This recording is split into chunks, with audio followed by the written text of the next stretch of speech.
वृद्धावस्था के कारण उसका रूप बिगड़ गया, बुद्धि कमजोर हो गई, शरीर रोगी हो गया, अग्नि मंद पड़ गई, पुरुषार्थ और भोजन दोनों कम हो गए, बस घोर चिंता। अब पता ही नहीं चल रहा, सोच निकल गई, पड़ा है उसी गंदगी में। जब वो रो रो के कहता है ऐसा, पीटते हैं घर वाले, हमने तो पीट है, बड़े भरपूर भोजन नहीं देते, हगेगा कौन, फेंकेगा, कैसी दुर्गति। इसमें जो शब्द लिखा है, आस्तेव मत्यो पन्यस्तम गृहपाल इवाहरन, गृहपाल कहते कुत्ते को, कुत्ते की भांति वो सबके अपमान सहता रहता है और रूखे सूखे टुकड़े खाकर जीवन निर्वाह करता है, फिर भी उसे भगवान की याद है। मृत्यु का समय जब निकट आता है तो वायु उत्क्रमण से इसकी पुतलियां चढ़ जाती हैं, श्वास प्रश्वास की नलिकाओं में वायु आना जाना रुक जाता है, कफ भर जाता है। अब इसे श्वास लेने में भयानक कष्ट होता है, कंठ में घुरघुराहट, पर उसका मोह उन्हीं अपने बच्चे, परिवार, घर, सब ये सब छूट जाएगा। बड़ी दुर्गति है। अंतिम समय क्या सोच रहा है, ये पत्नी छूट जाएगी, बेटे छूट जाए, बेटों ने क्या उनके साथ व्यवहार किया, ये मोह है, ये मेरा कमाया हुआ मकान कैसे छोड़ सकता हूं, तो छिपकली बन के आना इस मकान में रहना। पक्का आपका अंतिम फाइनल आपका चिंतन होता है, आपका चिंतन वही बनेगा जो जीवन भर आपने किया, उसके परिणाम में बंधु बांधव आकर घेर लेते और मनाने लगते हैं कि अब जल्दी मर जाए, भगवान उठा लें इसे।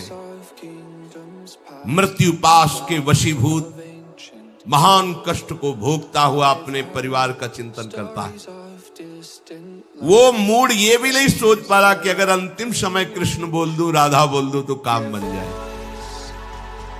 कुटुंब का भरण पोषण और मोह में लगा हुआ यमराज के दूत आते हैं, मार मार के उसके प्राणों को खींचते हैं। वो तो मार वही जानता है जिस पे पड़ती है, और सोचता कौन है, विवेक है नहीं, इसलिए सोच काम नहीं करती। भयंकर रोष युक्त नेत्र वाले, जिनके देखने से पेशाब छूट जाए, तभी तो आप देखो मरने वाले का शौच और लघुशंका सब छूट जाती है, देखने मात्र से, इतने वो भयानक है। वो देखकर भय के कारण मलमूत्र त्याग कर देता है। सा दृष्ट्वा त्रस्त हृदयः स्रकन मूत्रम विमुंचति, इतना भयावह स्वरूप होता है उनकी घुड़क, और उनकी मार की टट्टी पेशाब सब छोड़ देता है। यमदूत उसे भयंकर यातना देती हुई प्राण खींचते हैं। अब ये तो वही जानता है जिसके खींचते हैं। बाहर वाले सब घेरे बैठे हैं, कोई एक बार भी नाम नहीं बोला। अगर एक बार बोल देता राधा तो भाग जाते यमदूत और वो बच जाता। पर ये सौभाग्य तो जिसने जीवन में धर्म किया है, कहीं न कहीं भगवद आश्रय लिया, उसको ये मिलता है। जैसे कोई घोर अपराधी को सिपाही बांधकर ले जाते हैं, उसी प्रकार रस्सी में बांधकर बलात् उसको यमलोक की लंबी यात्रा कराती है। रास्ते में पिटाई, घुड़कियां, उसे प्यास लगती, पानी नहीं दिया जाता, तपती हुई भूमि पर चलाया जाता है। कुत्ते नोचते हैं, व्याकुल हो उठता है, भूख प्यास उसे बेचैन कर दी। पर यहां किसी की भूख नहीं मिटाई तो तुम्हें रास्ते में भोजन नहीं मिलेगा। यहां कभी किसी को पानी नहीं पिलाया तो एक बूंद पानी नहीं मिलेगा तुम्हें। ये कर्म भूमि है। दावानल जैसी दहकती हुई भूमि पर उसे चलाया जाता है। तप्त बालुका में मार्ग में जब एक पग भी आगे बढ़ने की सामर्थ्य नहीं होती, मूर्छा जाती है, मार मार के उसे चेतना में लाते हैं यमदूत, फिर घसीटते हैं। महान दुख में अंधेरे मार्ग से अत्यंत क्रूर यमदूत उसे यमपुरी को ले जाते हैं। कितना मार्ग? 99,000 योजन मृत्यु लोक से। यह ऐसे नहीं कि कोई गप लिखी हुई है, नहीं नहीं। जैसे तिहाड़ जेल है, अब जानते ही नहीं तो क्या जानोगे, कहां तिहाड़ जेल, जाओ देखो जाके। आजीवन कारावास, कैसे बड़े कठोर कठोर, जैसा अपराधी वैसा दंड विधान। यहां थोड़ी दया है क्योंकि हृदय है, वहां हृदय नहीं है, वहां हृदयहीन शासक तुम्हारे पीछे लगाए जाएंगे। हृदय ही नहीं है, बस एक एक कर्म का हिसाब। जो हमने पढ़ा था पहली बार तो होश उड़ गए थे। जो यहां दूसरे का मांस खाते हैं ना, कोलू में पेरे जाते, कोलू जैसे गन्ना नहीं पेरा जाता, लगा दिया कोलू में पेरे जाते। मरना है नहीं, सोचो कितना कष्ट।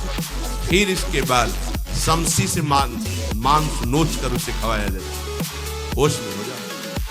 99,000 योजन का मृत्यु लोक से यमलोक का मार्ग है, लिखा हो 99,000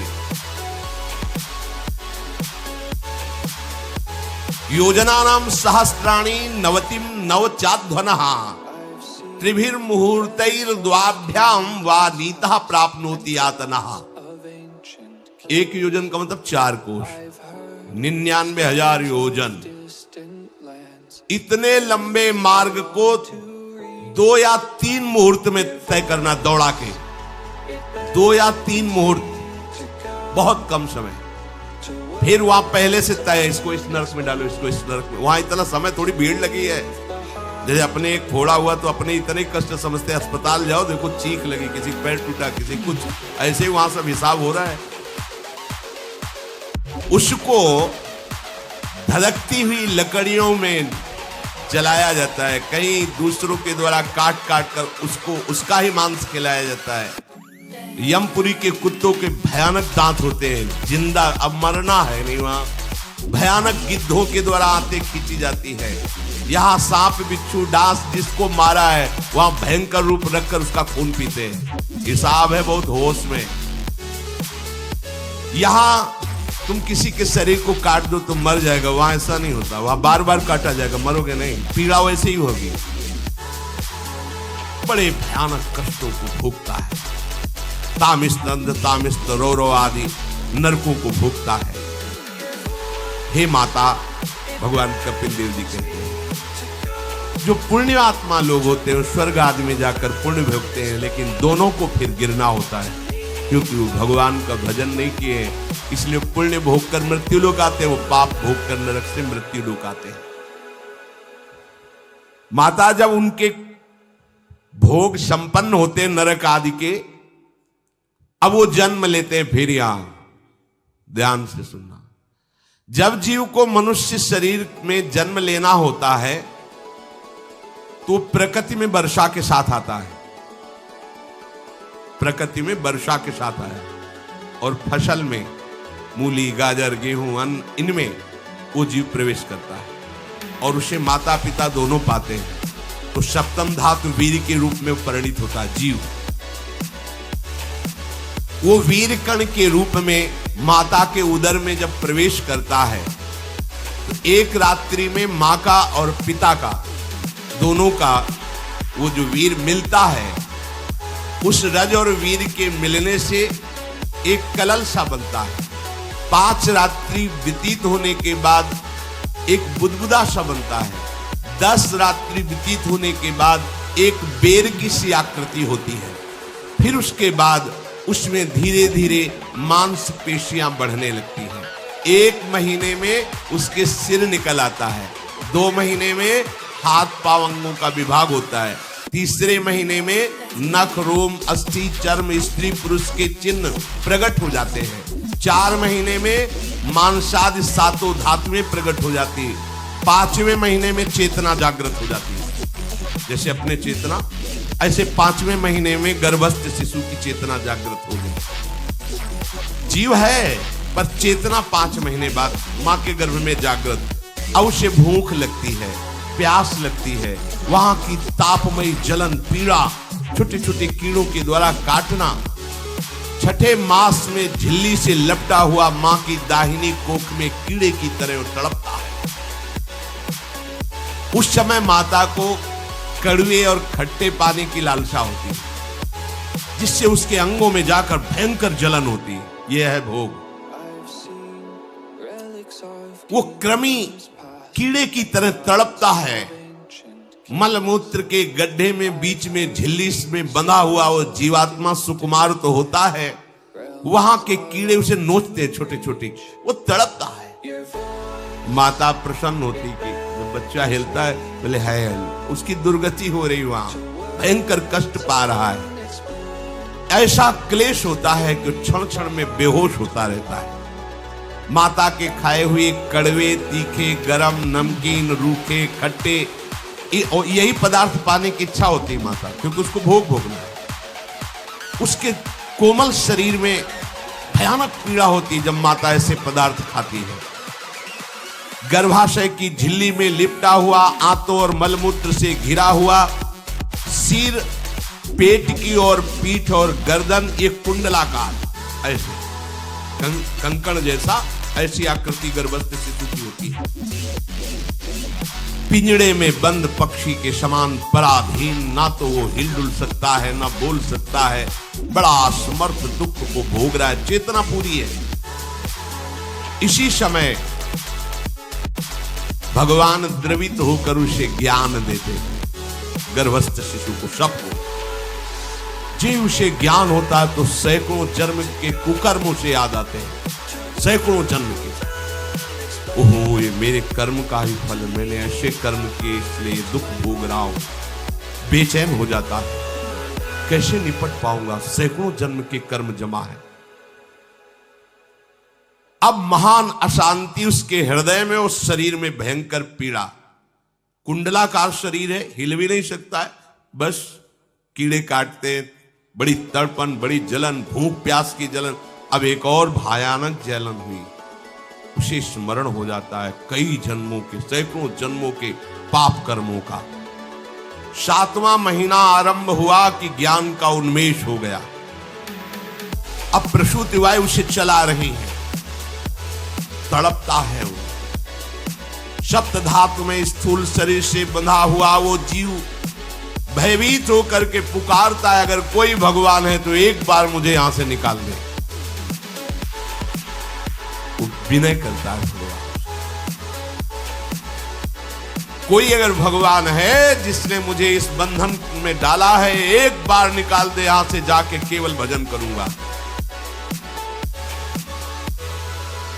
जीव कहता, जंतुरुवाच तस्योपशन्नमवितुम जगदिच्छयात् नाना तनोर्भुवि चलच्चरणारविंदम सोहम ब्रजामि शरणम रकुतो भयम मे एने दृशी गतिरदर्श सतोनुरूपा। हे प्रभु, मैं बड़ा अधम हूं। ये ज्ञान भगवान की तरफ से गर्भस्थ शिशु को होता है। देखो, स्वयं वो इतना कष्ट पा रहा है, फिर जब आप गर्भ हत्या करते हैं तो आपका पाप कितना बड़ा होगा। सुन,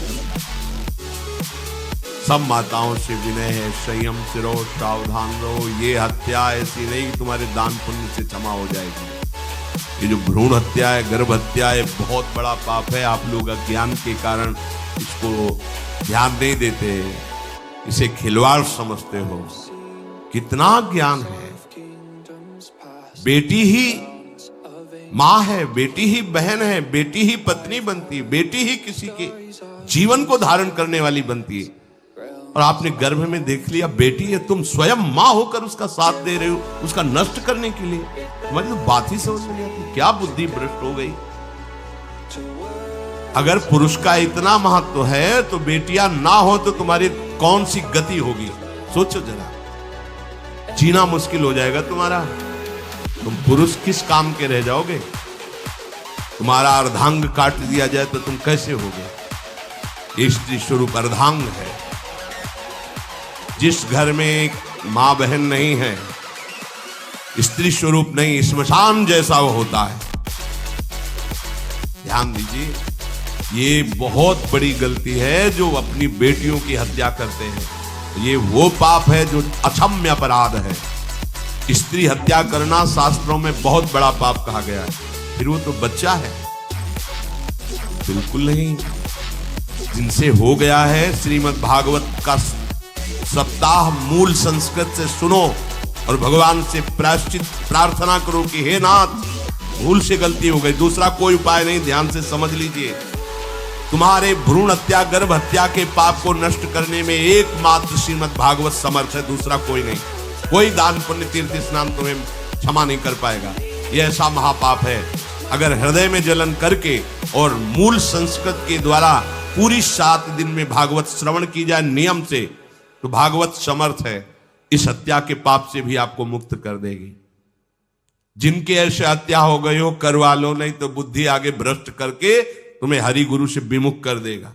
ये पाप ऐसा नहीं कि तुम्हें 2-4 माला घुमाने से क्षमा हो जाएगा। ये महत अपराध है। सबकी समझ में नहीं आता, समझ जाओ, नहीं तो आप जहां भी हो वहीं से भ्रष्ट कर देगा। ये अपराध नष्ट नहीं होगा, श्रीमद् भागवत की कृपा से नष्ट हो जाएगा। ये हमें बहुत विश्वास है। श्रीमद् भागवत सप्ताहिकी ये है ही महामहिम। प्रीति योनि को प्राप्त धुंधकारी को सीधे भगवत पार्षद स्वरूप देकर परम पद में आरूढ़ कर दिया। केवल 7 दिन की मूल संस्कृत एक भी श्लोक नहीं छूटना चाहिए। अगर सप्ताहिकी का पारायण हो तो इस भ्रूण हत्या, गर्भ हत्या से भी निवृत्ति मिल जाए। अब वो जीव भगवान को पुकारता है, मैं बड़ा नीच अधम हूं। भगवान, आपने जो मुझे गति दिखाई है तो मेरे कर्म के अनुसार ही है, आपका इसमें कोई दोष नहीं। हम लोग जब कष्ट भोगते तो भगवान से कहते हैं हमने तुम्हारा क्या बिगाड़ा। भगवान ने नहीं बिगाड़ा, तू खुद देख क्या बिगाड़ लिया अपना। करो पापाचरण। अब देखो, हमने तो जीवन में कोई पाप नहीं किया और कितने गर्भ हत्या की है, कितनी खिलवाड़ समझे हो। ये बिल्कुल भयावह चीज है, आप लोगों को नहीं। हम बार बार इसीलिए कह रहे कि भयावह वस्तु है, तुम्हें बहुत ऊंचाई से घसीट के भ्रष्ट कर देगी। बहुत होश में हो, भूल के कभी ऐसा न करना जहां तक हमारी आवाज पहुंचे, जहां तक सुनाई दे। गर्भ हत्या मत करना, संयम से रहो। इस तरह का व्यवहार मत करो कि तुम्हारा मनुष्य जन्म ही व्यर्थ चला जाए। इसमें तीनों को बराबर दंड मिलेगा। गर्भ हत्या कराने वाला, गर्भ हत्या की प्रेरणा देने वाला और गर्भ हत्या में सहयोग देने वाला, जो औषधि डॉक्टर या जो भी, तीनों को दुर्गति होगी। माता, पिता, प्रेरक और कर्ता। ऐसा नहीं कि आप डॉक्टर हो तो आपको गर्भ हत्या करने का अधिकार नहीं। आप डॉक्टर हो दूसरे के शरीर को स्वस्थ करके निरोग करने के लिए, हत्या करने के लिए नहीं। कोई भी हमारा संविधान ऐसा आदेश नहीं करता कि आप गर्भ हत्या कर दो। ना भागवतिक और ना भारतीय संविधान ऐसा संविधान आदेश नहीं करता। अब वो जीव कह रहा है कि प्रभु मेरे योग्य ही है, आपने जो मुझे दंड दिया है। मैंने सुना है कि आपकी शरण में जो आता है आप उसकी रक्षा कर लेते हैं। आपकी जो शरण में हो जाता है वो इस भूमि पर, भारत भूमि पर, विश्व पर निर्भय विचरण करता है। कोई उसे भय नहीं प्रदान कर सकता। प्रभु, मैं इस माता की उदर में माया का रहस्य न जानने के कारण ऐसे कर्म किए कि मैं आ गया हूं। बहुत दुख पा रहा हूं। हे निर्विकार अखंड बोध स्वरूप परमात्मा, मैं बार बार नमस्कार करता हूं। प्रभु, मेरे ऊपर कृपा कर दो, एक बार इस गर्भ से निकाल दो। मैं यहां से बाहर जाकर आपका निरंतर भजन करूं। ये वादा करके आए हम प्रभु से। सब प्रभु ने करुणा करके हमें चांस दिया है मनुष्य शरीर। प्रभु, मैं बहुत जन्मों से इस समय स्मृति आ रही, देख रहा हूं कर्मों में भटकता रहा आपसे विमुख होकर के। ये जो मुझे अभी ज्ञान हो रहा है केवल आपकी कृपा से तत्कालिक है। तत्कालिक, एक तत्कालिक वैराग्य होता है। जैसे कथा सुनियो, मन में आया कि अब तो भजन ही करना है। ये तत्कालिक है, स्थायी नहीं है। इसे स्थायी बनाओ। प्रभु, आप अंतर्यामी हो, आप सब कुछ जान रहे हो। तीनों तापों की शांति के लिए भक्तजन आपका भजन करते हैं। मैं देहधारी होकर जीव माता के उदर में मलमूत्र से रुधिर की झिल्ली में फंसा हुआ माता की जठराग्नि के ताप से जल रहा हूं। प्रभु, एक एक क्षण में यहां विकल होकर केवल इंतजार कर रहा हूं कि किस समय मुझे यहां से निकाला जाएगा। दीन बंधु, यहां से कब मैं निकलूंगा। स्वामिन, आप बड़े दयालु हो। आप जैसे उदार प्रभु ने मुझ गर्भस्थ शिशु को ये ज्ञान दिया। हे दीन बंधु, आप अपनी कृपा से प्रसन्न हो जाइए। प्रभु एक बार निकाल दीजिए, मैं ऐसा भजन करूंगा कि दोबारा संसार के दुख में नहीं आऊंगा। कपिल भगवान कहते हैं, हे माता, वो गर्भस्थ बालक शिशु भगवान से प्रार्थना करता है, भगवान का आदेश होता है, तत्काल प्रसव वायु धक्का मारती है। जे ही प्रसव वायु धक्का मारती तो उसको ऐसा भयंकर कष्ट होता है, जैसा पीछे लिखा है कि जैसे जिंदा किसी की चमड़ी उतारी जाए, ऐसा मां के गर्भ से निकलते समय उसे कष्ट होता है। वो अत्यंत कष्ट से व्याकुल होता है। उसी समय उसका वो ज्ञान नष्ट हो जाता है जो भगवान ने दिया था।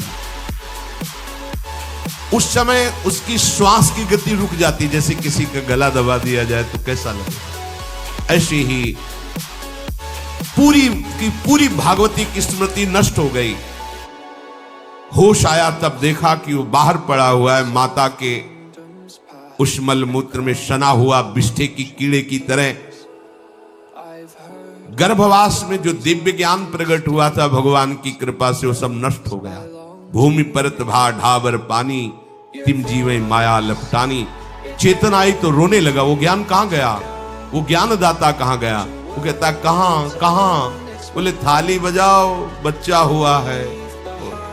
वो तो रो रहा है कि कहां, वो ज्ञान कहां गया जिसके बल से मैं ये कह रहा था कि बाहर निकाल दो, मैं आपका भजन करूंगा। सब खत्म ज्ञान। जो लोग उसका अभिप्राय नहीं समझते, वो उत्सव मनाते हैं। बालक हुआ है, वो रो रहा है, वो कहां गया ज्ञान? कहां? छोटा बालक यही लोग कहता, कहां? अभी जो ज्ञान उत्पन्न हुआ था, जो अभी भगवान का बोध हुआ था, वो कहां गया? घर परिवार के लोग उसका पालन पोषण करते रहते हैं, उसमें कोई निषेध करने की शक्ति नहीं हो रही। मच्छर काट रहा है, दुख हो रहा, हटा नहीं सकता बालक। उस जीव को शिशु अवस्था में जब कपड़ों पे लिपेट कर इसे लिटाया जाता है तो इतना कोमल त्वचा होती कि कपड़े भी उसको, जैसे खुजलाहट है, पीड़ा है या जलन है, बिल्कुल कोमल त्वचा होती, कुछ नहीं कर सकता पर रो सकता है। ना खुजलाने की, ना करवट बदलने की, ना उठने की कोई सामर्थ्य नहीं। बड़ा कष्ट पाता है बाल्यावस्था में, क्योंकि त्वचा बड़ी कोमल होती, दास मच्छर आदि जीव उसको काटते हैं। गर्भावस्था का कोई ज्ञान नहीं रहा, सिर्फ रोना ही रोना रह रहा। इस प्रकार उसकी बाल्यावस्था कटी, कौमार अवस्था आई, पौगंड अवस्था, इनमें वो खिलवाड़ में फंस गया। जैसे जैसे बड़ा होता जाता, चेतना, गुनगुना, ये कार, ये प्लास्टिक के ऐसे, उनमें मगन। देखो ना छोटे बच्चों को, अज्ञानवश इसकी ये अवस्था कट गई। बड़े भाग्यशाली ऐसे भी बच्चे हैं जो तुतला के बोलते हैं, उनकी मैया कहती राधा बोलो, राधा। देखो ये सौभाग्य। प्रणाम है उन माताओं को जो अपने बच्चों को भगवान नाम बुलाती है कि आप बोलो श्री हरिवंश बोलो, राधे राधे बोलो। धीरे धीरे उसकी युवा अवस्था पहुंची। इस समय उसके अंदर एक भूत सवार होता है। जवानी का भूत है, ये सबके सवार होता है। अगर मंत्र चल रहा है तो भूत नहीं चढ़ेगा, नाम चल रहा है तो भूत नहीं चढ़ेगा, नहीं तो भूत चढ़ जाता है। ये कुछ भी करवा सकता है भूत, भूत ही तो है ना। वैसे ही पंचभूत लिपट गए, ये ऊपर से जवानी का और भूत सवार हुआ तो जौवन ज्वर के ही नहीं बलकावा। जवानी में कोई भी ऐसा अपराध नहीं जो हो ना जाए। बड़ा भयानक इसमें स्वरूप होता है। इसमें केवल भोग, एक ही दृष्टि रहती है, भोग भोगना।